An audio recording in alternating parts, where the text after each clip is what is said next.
Hello students, मैं ओम प्रकाश बराला, प्राध्यापक। आज अपने राजस्थान महिला आंगनबाड़ी सुपरवाइजर के जो सिलेबस है पोषण और स्वास्थ्य, इससे संबंधित चर्चा करेंगे, जिसके अंतर्गत अपने पहला जो टॉपिक है वो है पोषण और स्वास्थ्य। पहले अपने पोषण का अर्थ समझेंगे। पोषण किसको कहते हैं? पोषण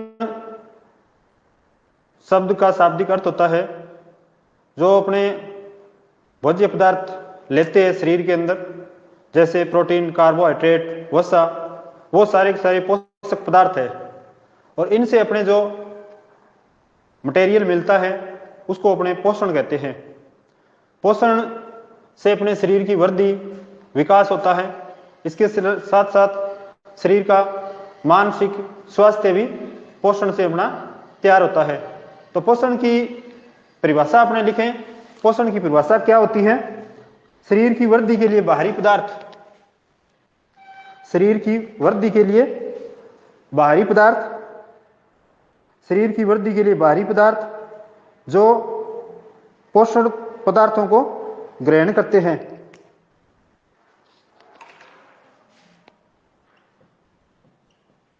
शरीर की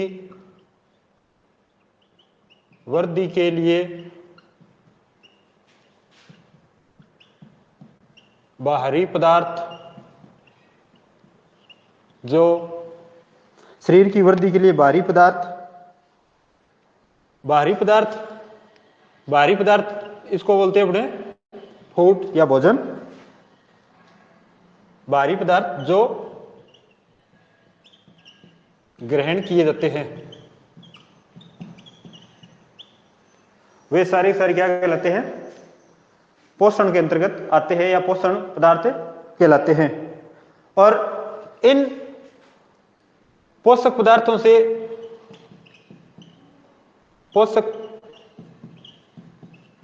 से अपने को प्राप्त होता है पोषक तत्व।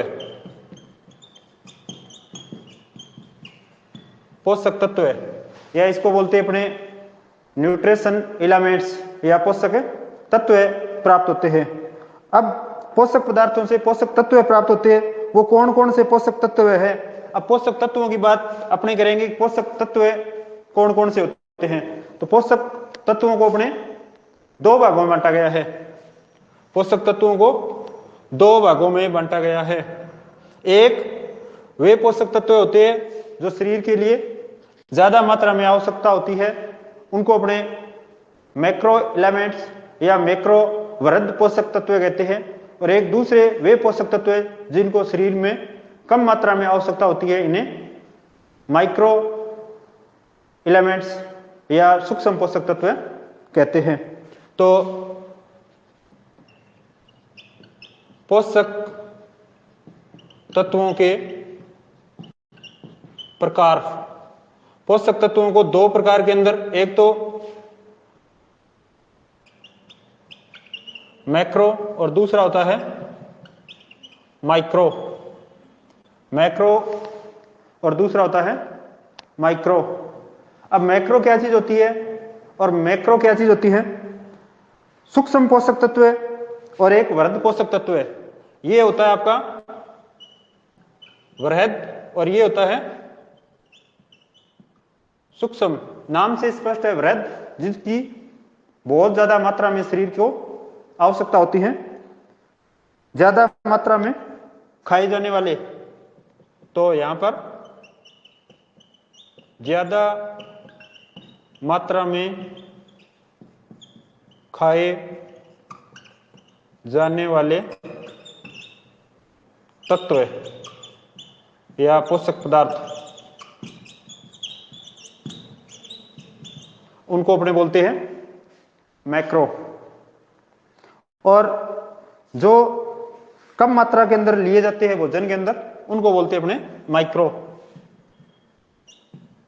कम मात्रा में लिए जाने वाले तत्व है। तो ज्यादा मात्रा में और कम मात्रा के अंदर, ज्यादा मात्रा में इनको बोलते हैं अपने मैक्रो वृहद मात्रिक पोषक तत्व है, और जो कम मात्रा के अंदर लिए जाते हैं उनको सूक्ष्म मात्रिक पोषक तत्व कहते हैं। मैक्रो ज्यादा मात्रा में खाए जाने वाले या ज्यादा मात्रा में ग्रहण किए जाने वाले पोषक पदार्थ या पोषक तत्व है, और माइक्रो कम मात्रा में लिए जाने वाले पोषक तत्व है, इनको बोलते हैं अपने सूक्ष्म मात्रिक पोषक तत्व है। अब इनके उदाहरण कौन कौन से ज्यादा मात्रा के अंदर, तो इसके एग्जाम्पल याद रखना। इसके एग्जाम्पल अपने प्रोटीन, कार्बोहाइड्रेट, वसा ज्यादा मात्रा में, तो कार्बोहाइड्रेट,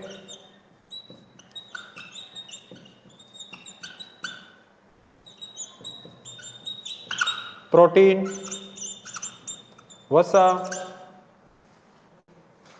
जल।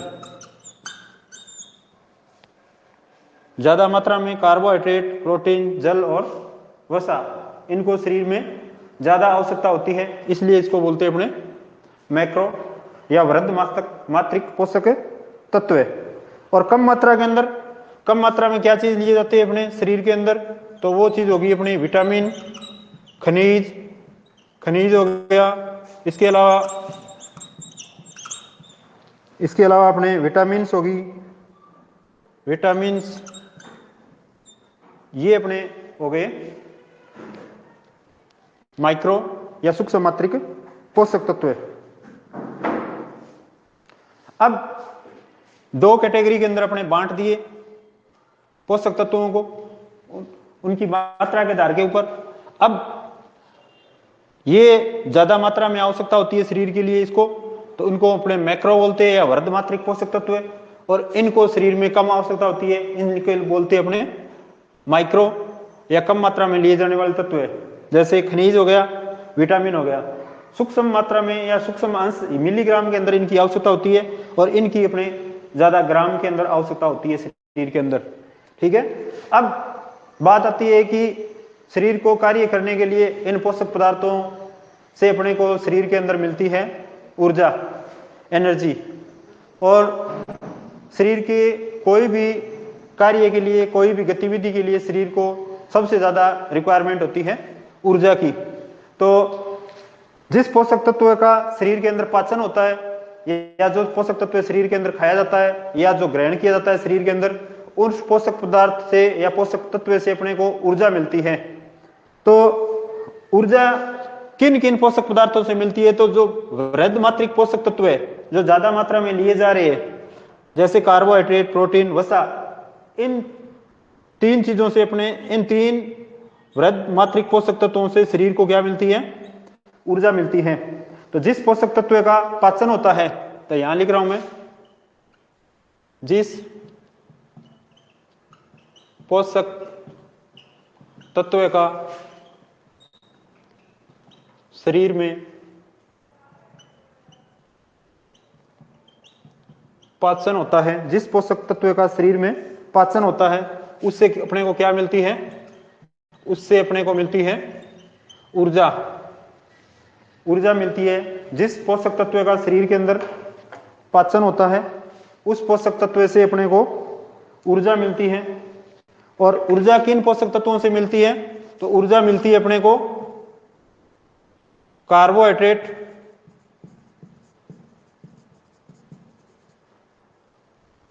प्रोटीन से और वसा से। इन तीनों चीजों से अपने को शरीर के अंदर क्या मिलती है, ऊर्जा मिलती है। प्रोटीन से, कार्बोहाइड्रेट से और वसा से, क्योंकि ये किस प्रकार के तत्व है, मैक्रो या वृहद मात्रिक पोषक तत्व है। अब जिन पदार्थों से अपने को ऊर्जा मिलती है, वो शरीर के अंदर शरीर को चलाने के लिए, शरीर को बढ़ाने के लिए सबसे ज्यादा इन्हीं पोषक तत्वों की अपने को आवश्यकता होती है। अब किन पोषक तत्वों के अंदर कार्बन उपस्थित है, तो कार्बन की उपस्थिति के आधार के ऊपर भी अपने, कार्बन की उपस्थिति के आधार के ऊपर पोषक तत्वों को भी अपने बांटते हैं। ये पोषक तत्व है कार्बन की उपस्थिति के आधार के ऊपर किस प्रकार के होते हैं।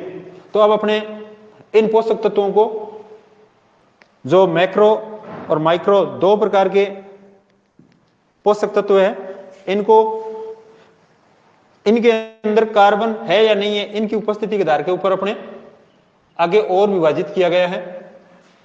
अगर कार्बन उपस्थित है तो ऐसे पोषक तत्वों को अपने कार्बनिक पोषक तत्व कहते हैं, और जिनके अंदर कार्बन उपस्थित नहीं है उनको अपने अकार्बनिक पोषक तत्व कहते हैं। तो कार्बन की उपस्थिति के आधार पर, कार्बन की उपस्थिति के आधार पर, कार्बन की उपस्थिति के आधार के ऊपर कार्बन है या नहीं है। अब कार्बन क्या चीज होती है?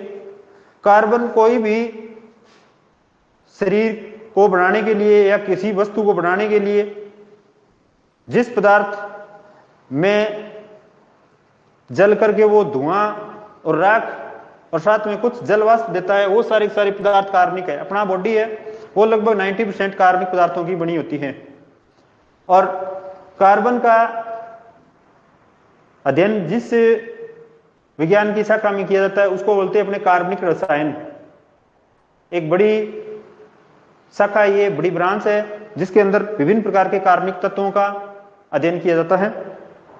तो कार्बन की उपस्थिति के आधार के ऊपर भी पोषक तत्वों को दो प्रकार के बांटा गया है। एक तो कार्बनिक पोषक तत्व है या जिसको कहें कार्बनिक पोषक तत्व है, कार्बनिक पोषक तत्व है, इसको बोलते हैं अपने इंग्लिश में ऑर्गेनिक न्यूट्रिशन एलिमेंट्स। और दूसरा है अकार्बनिक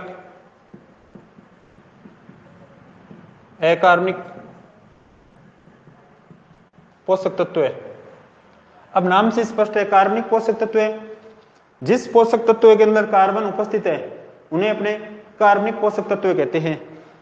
नाम से स्पष्ट है अकार्बनिक, जिनके अंदर कार्बन उपस्थित नहीं है, कार्बन उपस्थित नहीं है उनको अपने अकार्बनिक पोषक तत्व कहेंगे। अब कार्बनिक क्या चीज है? ये जैसे पेन का ढक्कन है, मार्कर का ढक्कन है, ये कार्बन का बना होता है, ये मार्कर भी कार्बन का बना होता है, अपना बॉडी भी कार्बन का बना होता है, जिससे काला जल करके वो कालिख देता है, काला धुआं देता है। वो सारी पदार्थ क्या चीज है? कार्बन है या कार्बनिक पदार्थ है। तो प्रोटीन, कार्बोहाइड्रेट, वसा, ये सारे पदार्थ क्या कहलाते हैं? कार्बनिक पदार्थ कहलाते हैं। इसके अलावा विटामिन के अंदर भी कार्बन होता है। तो कार्बनिक पोषक तत्व कौन कौन से हो गए? अब कार्बनिक पोषक तत्व हो गए कार्बोहाइड्रेट, कार्बोहाइड्रेट्स,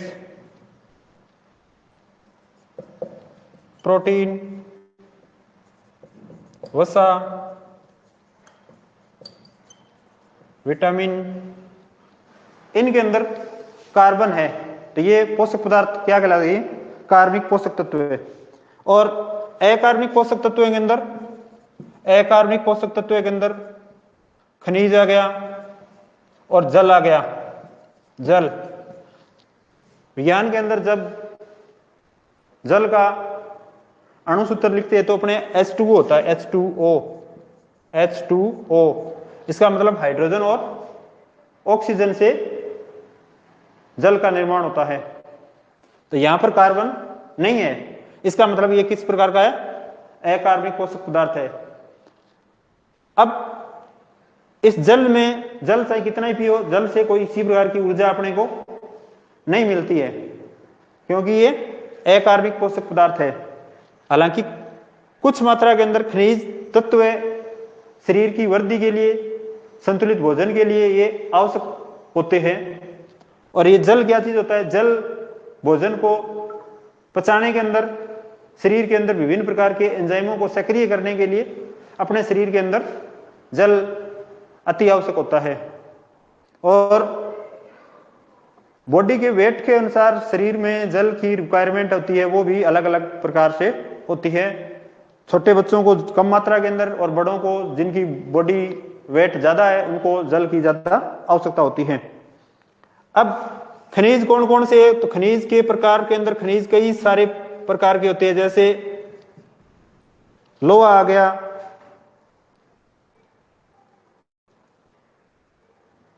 कैल्शियम आ गया,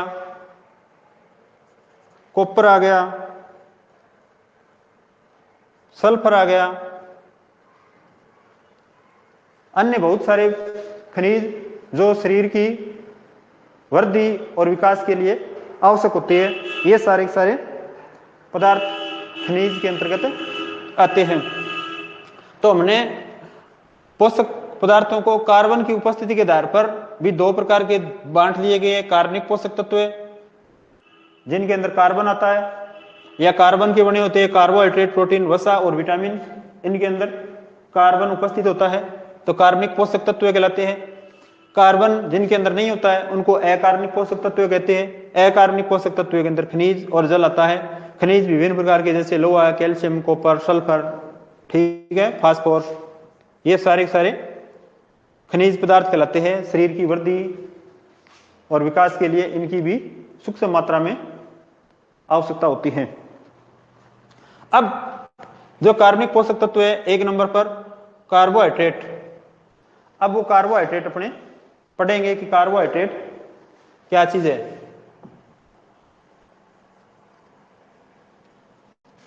कार्बोहाइड्रेट सामान्य भाषा में कहें तो जिनसे अपने को सबसे ज्यादा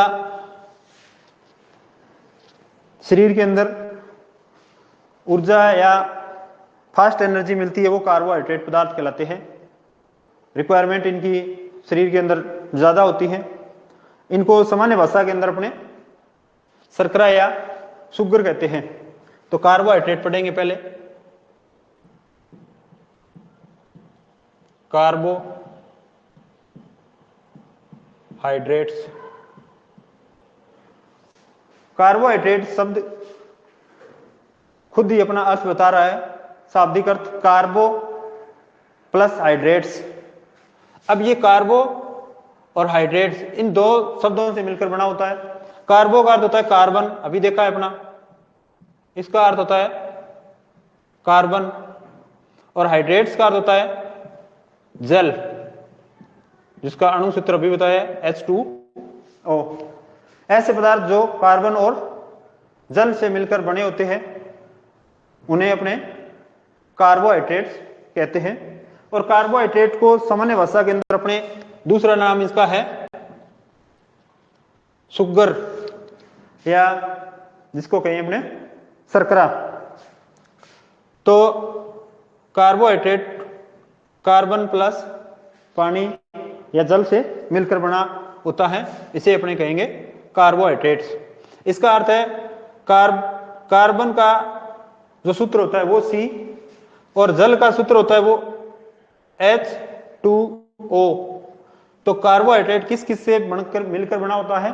कार्बन, हाइड्रोजन और ऑक्सीजन, इन तीन तत्वों से मिलकर कार्बोहाइड्रेट बनते हैं। परंतु इनके अंदर एक निश्चित अनुपात होता है। वो निश्चित अनुपात ये होता है कि हाइड्रोजन के 2 अणु, ऑक्सीजन का 1 और कार्बन का 1, कार्बन और ऑक्सीजन का 1 अणु और हाइड्रोजन के 2 अणु मिलकर किसका निर्माण करेंगे? कार्बोहाइड्रेट का निर्माण करेंगे। जैसे अपने सामान्य सूत्र एक लिखा रहा हूं मैं, ग्लूकोज, जिसका सूत्र होता है C6H12O6। कार्बन के 6 अणु, हाइड्रोजन के 12 अणु और ऑक्सीजन के 6 अणु से मिलकर ग्लूकोज का 1 अणु बनता है। जब अपने इस अणु सूत्र के अकॉर्डिंग फिट करें तो 6 एकम 6, 6 दुए 12 और 6 एकम 6, 1:2:1, यही लिखा है हमने 1:2:1। इस अनुपात के अंदर जो भी पदार्थ होगा वो क्या कहलाएगा? कार्बोहाइड्रेट कहलाएगा। तो कार्बोहाइड्रेट का सामान्य सूत्र या सामान्य मूलानुपाती सूत्र देखें इसका, तो कार्बन 1:2:1, कार्बन का अनुपात 1, हाइड्रोजन का अनुपात 2 और ऑक्सीजन का अनुपात 1 होता है। ऐसे सभी पदार्थ जो इस अनुपात के अंदर मिलते हैं उन्हें अपने कार्बोहाइड्रेट कहते हैं। अब एक सूत्र और देखें इस, जैसे H2O ये कार्बोहाइड्रेट है या नहीं है, इसकी सत्यता की जांच करने के लिए सर्वप्रथम ही खारिज हो गया है, क्योंकि इसके अंदर क्या चीज नहीं है, इसके अंदर नहीं है कार्बन, तो ये कार्बोहाइड्रेट नहीं है, कार्बोहाइड्रेट नहीं होता है। इसी प्रकार से एक शर्करा और होती है जिसको अपने राइबोज शर्करा कहते हैं। इसका उदाहरण से समझते हैं अपने राइबोज शर्करा, राइबोज शुगर, जिसका सूत्र होता है C5H10O5। ये आरएनए के अंदर मिलती है, न्यूक्लिक अम्ल के अंदर, जो शरीर के अंदर प्रोटीन संश्लेषण करने का कार्य करता है, राइबोज शुगर। इसमें इसका सूत्र होता है कार्बन के 5 अणु, हाइड्रोजन के 10 अणु और ऑक्सीजन के 5 अणु मिलकर के राइबोज शुगर का निर्माण करता है। तो 5 एकम 5, 5 दुए 10 और 5 एकम 5, तो 1:2:1 के अंदर ये आया है। इसका मतलब ये भी क्या चीज है, कार्बोहाइड्रेट है। बाकी कार्बोहाइड्रेट और कौन कौन से होते हैं, कार्बोहाइड्रेट का क्या कार्य है, ये अपने कल की क्लास के अंदर करेंगे। आज के लिए इतना ही, धन्यवाद।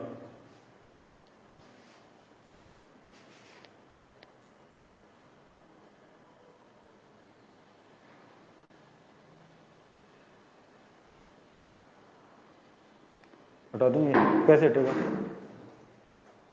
ये आया यस क्वाइट, यही है क्या?